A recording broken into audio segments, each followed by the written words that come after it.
श्री वल्लभाधीश की जय। तो वसंत के दिनों में प्रभु को खिलाए जाने वाली फूल छड़ी आज हम बनाएंगे। तो यहाँ ये मोर पंख जो होता है उसकी डंडी ली है, इसे दो, और ये वसंत का फूल और ये मधुमालती का फूल। तो अब हम फूल छड़ी बनाएंगे। तो पहले ये मोर पंख की डंडी को ये फूल से हम कवर करेंगे। तो यहाँ ऐसे धागा लिया है और ऐसे दोनों फूल को ऐसे रख के पूरी डंडी को हम कवर कर लेंगे ऐसे।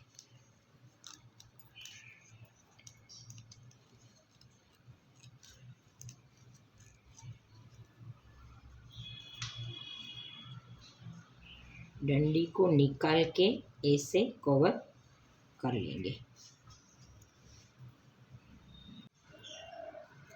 तो पहले हम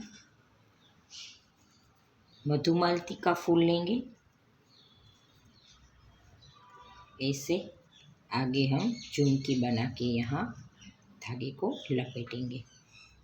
तो यहाँ 3-4 आपको जितना फूल लेना है, जैसी बनानी है आपको अगर और फूल पुष्टि मार्गीय मिल जाए तो आपको वो भी फूल से आपको बनानी है।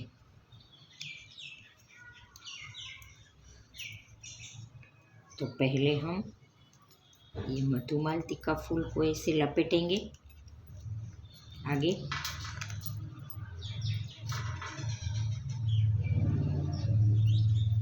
बाद में यहाँ वसंत के फूल ऐसे,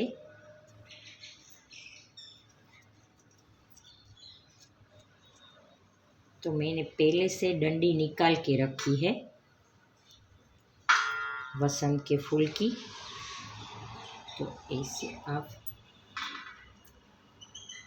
रख के धागे को लपेटना है ऐसे। धीरे धीरे आपको करना है इसे।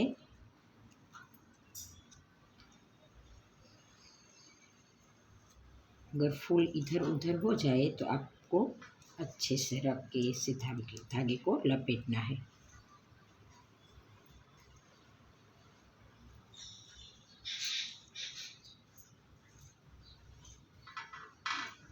बाद में फिर से मधुमालती का फूल इसे रख के धागे को लपेटना है। तो ये फूल छड़ी खेल के दिनों में प्रभु को श्रीहस्त में धराई जाती है। तो ऐसे सजा के फिर से हमें धागे को लपेटना है। बहुत सुंदर ये फूल छड़ी बनती है हमारी।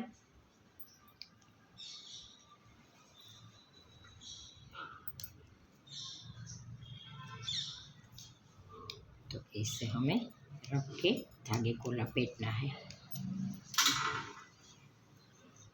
बाद में फिर से वसंत का फूल रख के धागे को लपेटना है।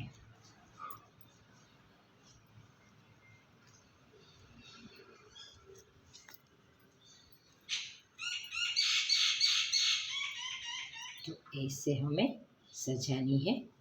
तो अभी मैं आपको दिखाती हूँ।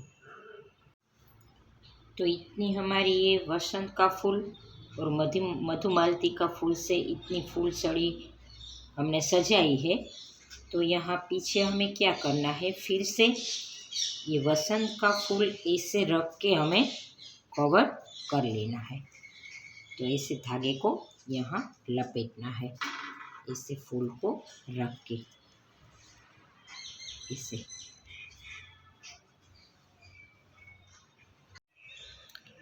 तो खेल के दिनों में प्रभु के श्रीहस्त की फूल छड़ी बनाई है वसंत का फूल और मधुमालती के फूल से मोर पंख की डंडी में बनाई है।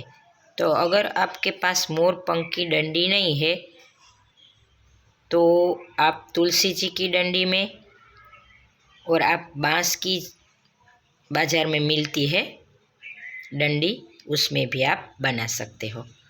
तो बहुत सुंदर फूलछड़ी बनती है ये।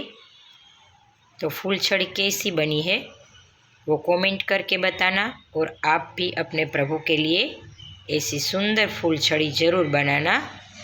जय श्री कृष्ण।